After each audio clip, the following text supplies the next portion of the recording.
Yesterday, beyond being the day that the carbon tax went up, it was also a pay raise day for Canadian members of Parliament. According to numbers provided to the National Post, MPs saw their annual salaries increase yesterday, anywhere from $8,500 to $17,000. As of yesterday, the average base pay for a member of Parliament is just over $203,000, and for the Prime Minister, his pay has increased to just over $406,000. And to say that news of the pay bump has sparked a conversation in Canada would be an understatement. Joining us now to continue that conversation is Bryan Passifume, Parliament Bureau reporter with the National Post. Bryan, thank you very much for being with us. Happy to be here. With the pay raise, how do Canadian MPs compare with the salaries of other federal politicians globally? Well, before April 1st, they were kind of down. They were in the top 10, I think about 5 or 6 or something like that. But after the pay raise on April 1st, they have rocketed up to the number 2 spot, just behind members of the U.S. Congress. So really, it adds a whole new dimension to sort of one of the more contentious issues in Canadian politics when it comes to this kind of thing, which is pay raise. MP pay. MPs get an automatic pay raise every April 1st, the beginning of the fiscal year. And yeah, a lot of people were kind of upset that this was going on, particularly considering the current affordability crisis here in Canada, that MPs would be getting, an $8,000 pay raise. You mentioned that Canadians are upset. In terms of what Canadians think about this, do we have any indication or polling to suggest where they actually fall in terms of their opinion?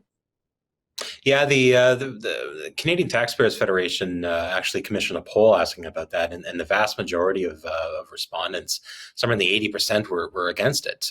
And I think that's a sentiment that a lot of Canadians feel, and I think that. Obviously the federal government missed a great opportunity to snatch some low-hanging fruit by putting a freeze on, and it's freezes are not unprecedented in Canada. Like, for example, the Harper administration after the 2009 financial collapse, they froze MP salaries for 3 years.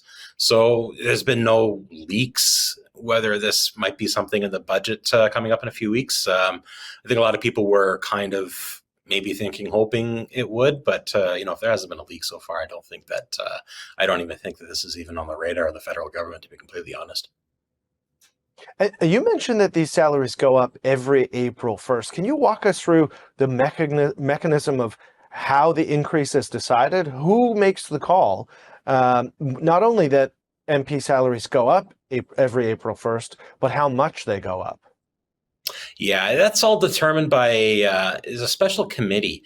It's called the Board of Internal Economy. It's kind of they call shadowy, kind of a mysterious committee.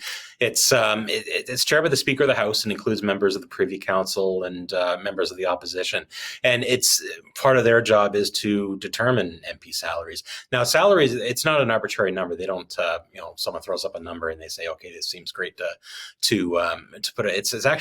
There's a very complicated formula. That's what they do is they look at salary increases in the private sector across a number of large businesses. I think it's over a certain number of employees. I don't remember the exact one, but that's how they gauge how much MP should get a raise. They see what the private sector is doing and sort of base it on that baseline. And in terms of the Prime Minister, he has also received a relatively significant pay raise. How does his pay compare to other world leaders? Yeah, the Prime Minister in Canada typically gets twice the salary of an MP. So, for example, the MPs are making $203,000 as of April 1st. And, of course, the Prime Minister's salary is twice that. He currently ranks... He's not as high as the other ones. He's about 4th or 5th. Obviously, Singapore, they pay their prime minister $2 million a year, followed in second place by the U.S. president. But it's definitely up there. It's not in line with how MPs are made, but the prime minister is definitely in the top 5 or top 6 for world leaders on pay. Bryan, thank you very much for your time today. We really appreciate it. Anytime. Thank you.